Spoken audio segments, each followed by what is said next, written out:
They deleted her access codes at 6047 hours, 12 years of satellite intelligence analysis, thousands of threat assessments, and a track record that had prevented 3 international incidents, all erased with a keystroke. Captain Rachel Chen had seen patterns in data that others missed, identified threats before they materialized, and saved countless lives through her analysis. Now she was walking out of Cheyenne Mountain with her security clearance revoked, while somewhere in the digital darkness, the very threat she had warned about was preparing to surface. From which city in the world are you watching this video today? If this story of perseverance and vindication resonates with you, please consider subscribing to hear more untold stories of those who stood firm when truth was inconvenient and courage was costly. The morning briefing room at Cheyenne Mountain Complex hummed with the quiet efficiency of America's most secure intelligence facility. Banks of monitors displayed real-time satellite feeds from around the globe,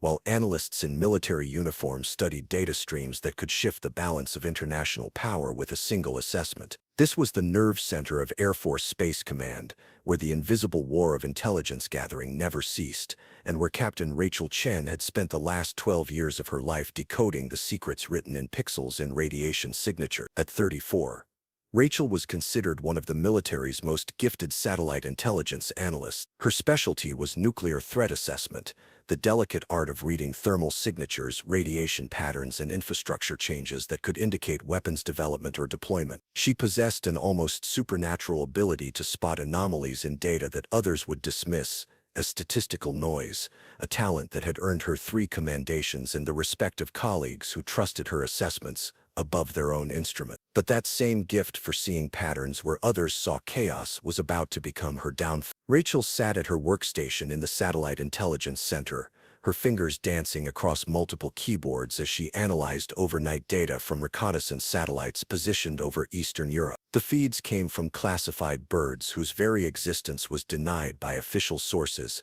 advanced imaging platforms capable of detecting radiation signatures from orbit with precision measured in parts per billion. What she saw on her screen at 0847 hours made her blood run cold. Thermal anomaly detected at coordinates 47.2. Electromagnetic signatures indicated high-energy processes. Most telling were the infrared patterns around the facility's perimeter, the kind of heat signatures that accompanied uranium enrichment operations. Rachel cross-referenced the coordinates with known facilities in the region. The location matched an industrial complex that officially produced chemical fertilizers, but the thermal and radiation data told a different story entirely. Someone was enriching uranium at a facility that wasn't supposed to have nuclear capability. She immediately flagged the analysis and forwarded it to her supervisor, Major David Torres, with a priority designation that would ensure it reached the highest levels of command within hours. In her assessment, she noted the radiation patterns were consistent with weapons-grade enrichment processes and recommended immediate verification through additional intelligence sources. 20 minutes later, Torres appeared at her workstation, his expression unreadable. "Chen, I need to see you in my office now." Rachel followed him through the maze of cubicles and classified workstations to his private office, where Colonel James Mitchell, the facility's intelligence director, was waiting with a file spread across the desk. Mitchell was a career officer known for his by-the-book approach and his distrust of analysts who made waves. "Captain Chen," Mitchell said without preamble, "explain to me why you're seeing nuclear signatures at a fertilizer plant." Rachel maintained her professional composure despite the dismissive tone. "Sir, the thermal and radiation data clearly indicate enrichment activities. The electromagnetic signatures are consistent with centrifuge operations, and the cooling system patterns match known uranium processing facilities." Mitchell leaned back in his chair, his expression skeptical. "Or they match a chemical plant operating at full capacity during peak production season. Have you considered that possibility?" "Sir, I've analyzed dozens of chemical facilities over the past 5 years. This signature is distinctly different. The radiation levels, while subtle, are elevated in specific isotopic ranges that don't occur in fertilizer production." Torres shifted uncomfortably in his chair. "Rachel, Colonel Mitchell has reviewed your analysis with the regional intelligence team. Their assessment is that you're seeing patterns that aren't there." Rachel felt a surge of frustration. "Major, with respect, the data doesn't lie. These signatures are inconclusive," Mitchell interrupted. "Captain, I've reviewed your file. You have a history of flagging potential threats that turn out to be false alarms. The Syrian facility last year, the Iranian site 8 months ago. Both turned out to be legitimate civilian operations. Those facilities were investigated and found to be clean after my reports. Rachel replied. The investigative actions themselves may have prompted changes in operations. Just because they were clean when inspected doesn't mean they were clean when I first detected anomalies. Mitchell closed the file with finality. Captain Chen, your tendency to see threats where none exist is becoming a liability. This analysis will not be forwarded to higher command, and you are to cease monitoring this facility immediately. Rachel stood straighter, her voice remaining level despite her anger. Sir, I respectfully request that this analysis receive proper review. If I'm wrong, verification will prove it. If I'm right, ignoring this could have catastrophic consequences. Captain, Mitchell said, his voice taking on a warning tone.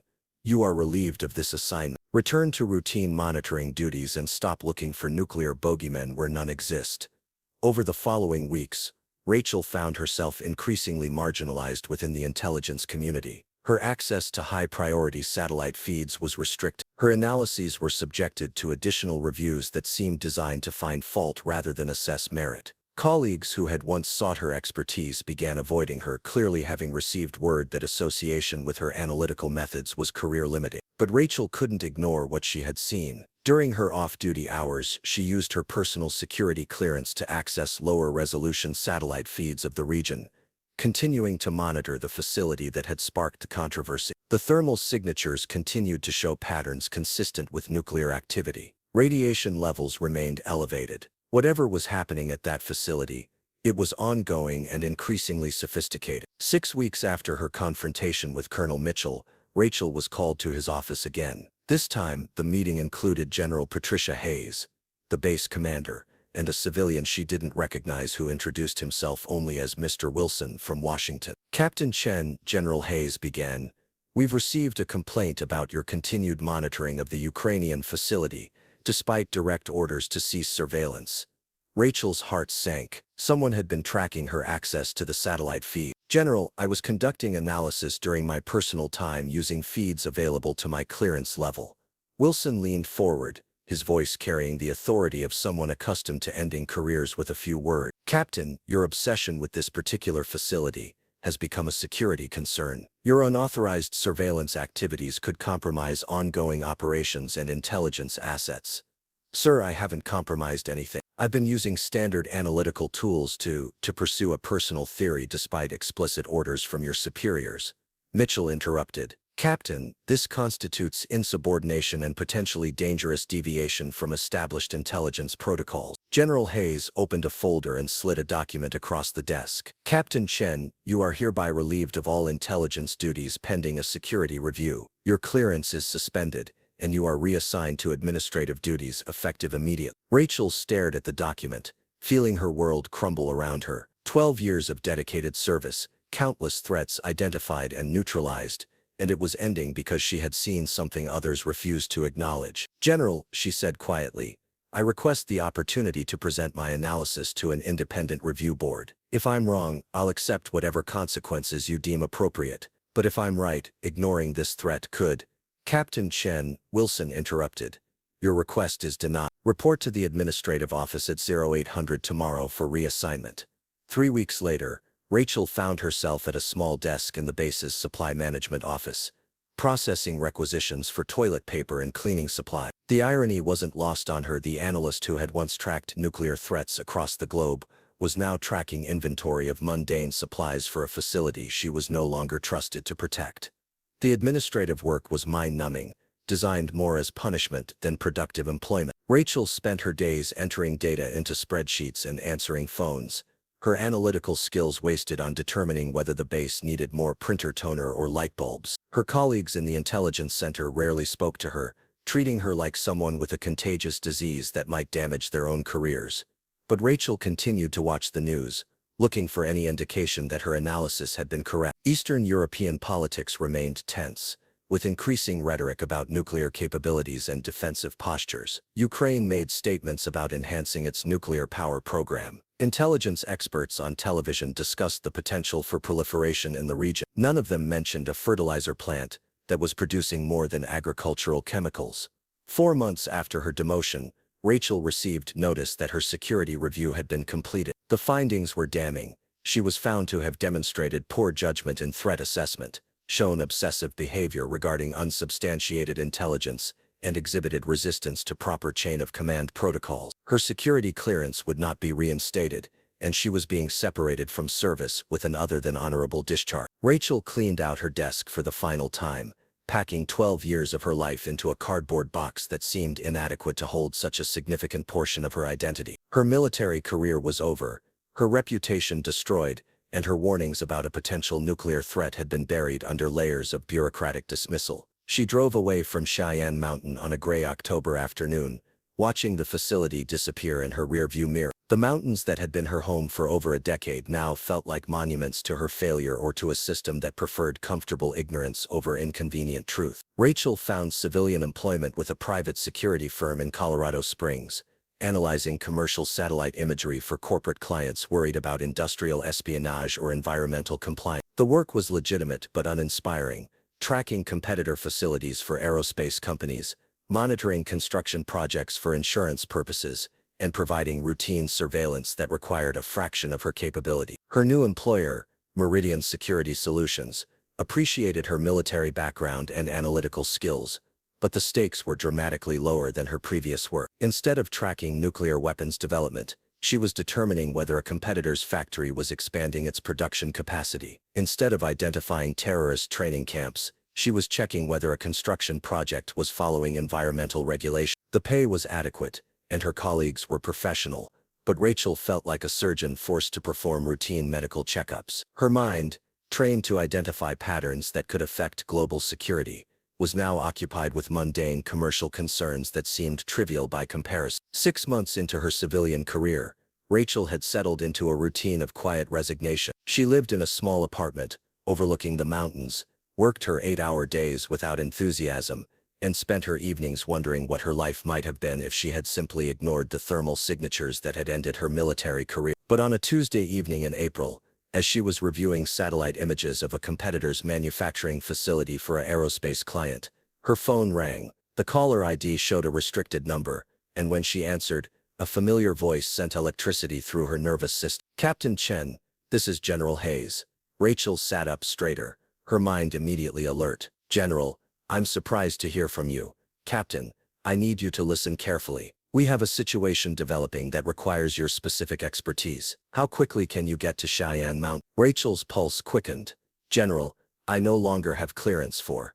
Your clearance has been temporarily reinstated under emergency authority." Hayes interrupted. "Captain, the facility you were monitoring in Ukraine, it's gone active. Full weapons-grade enrichment, and we believe they're preparing to transfer materials to unknown buyers. You're the only analyst who has a complete understanding of this facility's development pattern."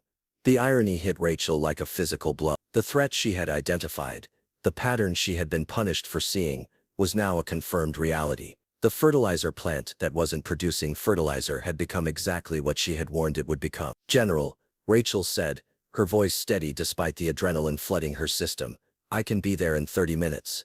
Captain, I want you to know your original analysis was correct. Every detail, every assessment, every warning, we should have listened." The drive to Cheyenne Mountain felt surreal. 6 months earlier, Rachel had left this facility in disgrace, her career destroyed, and her reputation in ruins. Now she was returning as the only person who could help resolve a crisis that vindicated everything she had tried to warn them about. The security checkpoint processed her credentials without question, her emergency clearance having been activated by the highest levels of command. The same guards who had watched her leave in defeat now waved her through with respectful efficiency. The intelligence center was a hive of activity, unlike anything Rachel had seen since her early days during the height of Middle Eastern conflicts. Analysts worked frantically at their stations, while senior officers huddled around displays showing satellite feeds from the Ukrainian facility. The atmosphere was electric with urgency and barely controlled panic.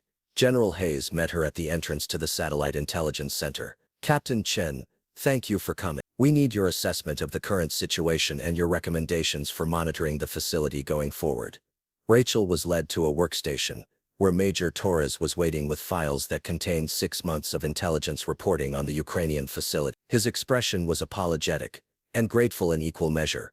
"Rachel," he said quietly, "I owe you an apology. We all do.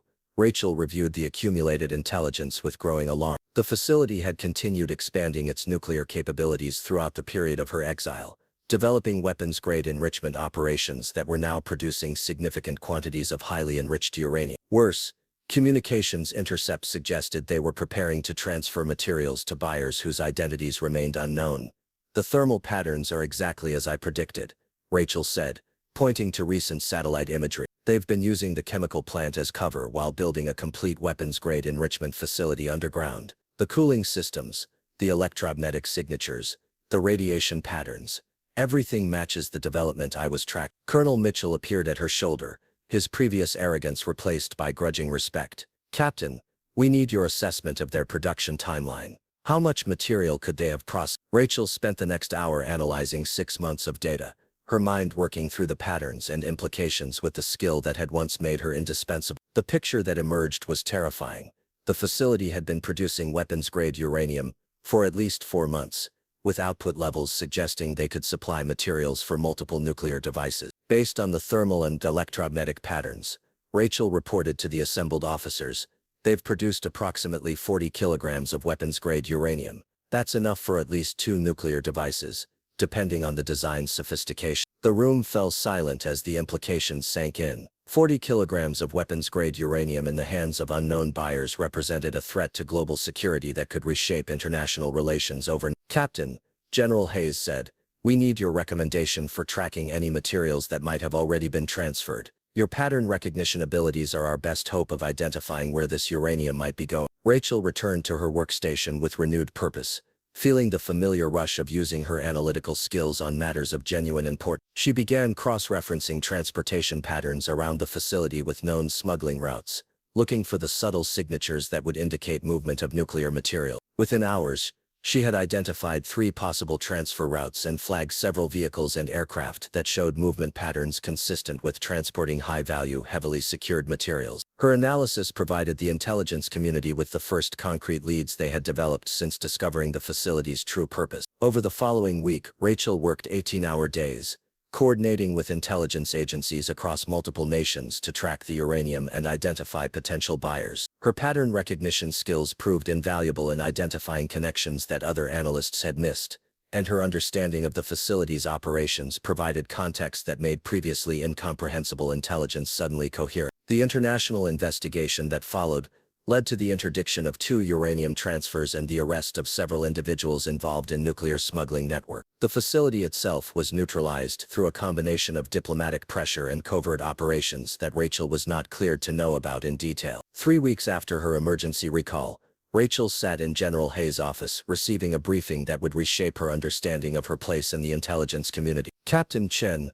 the general began, your analysis prevented what could have been the most significant nuclear proliferation event since the end of the Cold War. The uranium you helped us track was destined for terrorist organizations, with the capability to construct improvised nuclear devices. Rachel absorbed this information with a mixture of satisfaction and lingering anger. General, this could have been prevented entirely if my original warnings had been heeded. 6 months of uranium production, multiple transfers, an established smuggling network, all of this developed while I was processing supply requisitions. General Hayes nodded gravely. You're absolutely right, Captain. The system failed, and good people paid the price for that failure, which is why I'm here to offer you a choice. The general slid a folder across the desk. We're establishing a new intelligence unit focused on pattern recognition and threat assessment, independent of traditional command structure. Analysts in this unit will report directly to the Secretary of Defense, with authorization to pursue investigations regardless of political sensitivities or bureaucratic resistance. Rachel opened the folder to find orders promoting her to major and assigning her as the commanding officer of the Advanced Threat Recognition Unit. The position came with enhanced security clearances, a hand-picked team of analysts, and most importantly, the authority to investigate threats without interference from officers who might prefer to ignore inconvenient intelligence. Major Chen, General Hayes continued, this unit exists because of what happened to you. Your experience demonstrated that our current system can't afford to dismiss threats just because they're uncomfortable or inconvenient. We need people who will see the truth and speak it, regardless of the consequences. Rachel studied the orders, feeling a sense of vindication that went beyond personal satisfaction. The system that had failed her, and nearly failed the world, was acknowledging its limitations and taking steps to prevent similar failures in the future. "General," she said finally, 6 months later, Major Rachel Chen stood in a secure briefing room at the Pentagon, addressing a gathering of senior intelligence officials about the importance of analytical independence and the dangers of dismissing inconvenient assessments. Her Advanced Threat Recognition Unit had already identified and neutralized 2 potential proliferation networks, and their methods were being studied for implementation across the intelligence community. The fertilizer plant in Ukraine had been permanently shut down, its equipment destroyed and its personnel either arrested or driven underground. The uranium that had been produced was accounted for and secured, and the smuggling networks that had been established to distribute it were systematically dismantled through international cooperation. But perhaps most importantly, the intelligence community had learned to value the analysts who saw patterns others missed, who asked uncomfortable questions, and who refused to ignore threats just because acknowledging them was politically inconvenient. As Rachel concluded her briefing, she reflected on the journey that had brought her to this moment. She had been punished for seeing too clearly, exiled for speaking too honestly, and dismissed for being too persistent in pursuit of the truth. But in the end, the truth had vindicated her in ways that went far beyond personal redemption. The system that had once failed her had been reformed because of her failure, and that transformation would protect countless lives in the years to come. Sometimes, she realized, the greatest victories come not from being right, but from being right when it matters most. Major Rachel Chen returned to her office, where satellite feeds from around the globe awaited her analysis. Somewhere in those data streams, new patterns were forming, new threats were developing, and new warnings would need to be issued to a world that was finally ready to listen. The truth, she had learned, was worth fighting for, especially when others were determined to ignore it.